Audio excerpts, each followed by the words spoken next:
నాకు చాలా అన్యాయం జరిగింది పోయిన గవర్నమెంట్లో. అన్ని దానికన్నా బాధాకరం ఏమంటే మమ్మల్ని దొంగోలు చేసినారు. దొంగోలు చేసి నన్ను, నా భార్యను, నా కొడుకుని, నా కోడళ్ళని బుక్ చేసి జైలుకు పంపించినారు. ఏమని?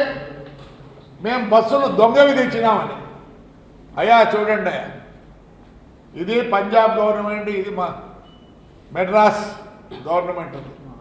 పంజాబ్ గవర్నమెంట్లో 7,000 బండ్లు అమ్మినారు. ఏం చేసినారు? సుప్రీంకోర్టు రూల్ జడ్జిమెంట్ ఏముంది? After April 1, 2017 manufacturer or agent can't sell the vehicle in India.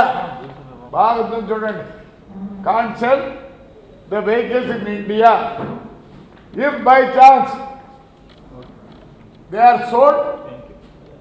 Registration can't be done by the RTO office. చూడండి ఏమైంది? రిజిస్ట్రేషన్ చేయకూడదు. ఎందుకంటే వాహన్ అనే ఒక ఇది ఉంది, దాంట్లో కొడితే అది ఎప్పుడుది ఏమి బండి అని వస్తుంది. 7,000 బండ్లకు గాను పంజాబ్ గవర్నమెంట్ ఏం చేసిందంటే ఒక పెద్ద అనౌన్స్మెంట్ ఇచ్చింది. ఎవరి దగ్గర ఇలాంటి బండ్లు ఉంటే, తమిళనాడులో కూడా ఇచ్చింది, అన్ని సార్లు ఇచ్చినారు. ఏమని? ఎక్కడైనా సరే ఇలాంటి బండ్లు ఎవరన్నా మీరు కొనింటే బై మిస్టేక్ రిజిస్ట్రేషన్ చేసినది అమ్మినది మీరు బండ్లన్నీ వెనక్కి అంటే పంజాబ్లో ఒకటేసారి 5,700 బండ్లు సరెండర్ చేసినారు. ఇక్కడ 6,000 అయితే 5,600 సరెండర్ చేసినారు. మధ్యప్రదేశ్లో సేమ్, మహారాష్ట్రలో సేమ్, ఆంధ్రప్రదేశ్లో ఈ రోజు కూడా ఈ బండ్లు ఉన్నాయి.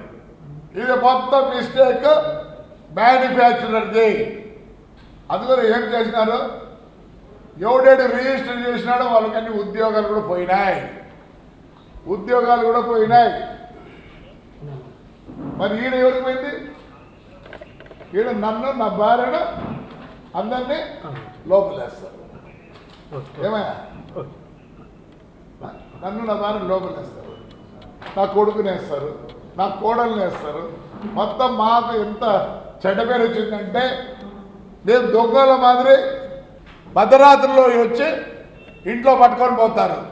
దీనికి ఎస్పీ కూడా కారకుడే. నన్ను పట్టుకొచ్చిన వాళ్ళందరి మీద రాశాను నేను బుక్లెట్తో, మొత్తం బుక్లెట్తో సహా నేను రూలు రెగ్యులేషన్తో సహా రెడీ చేసిన.